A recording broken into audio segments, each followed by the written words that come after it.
అందుకే త్వరగా సెటిల్ అయ్యి ఇంతకాలం కష్టపడినందుకు నాన్నకి రెస్ట్ ఇద్దాం అనుకున్నాను.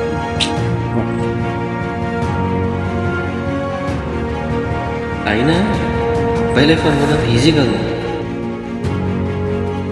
ప్రతి ఎమోషన్ మనలోనే దాచేసుకుంటాం.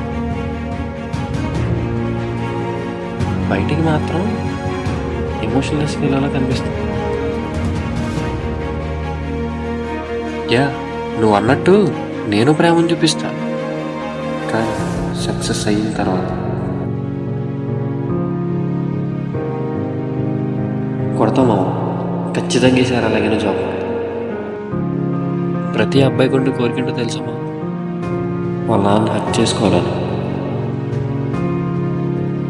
అది ఎప్పుడు పడితే అప్పుడు చూపించే ఎమోషన్ కాదు, ఏదైనా సాధించాక చూపించాలి.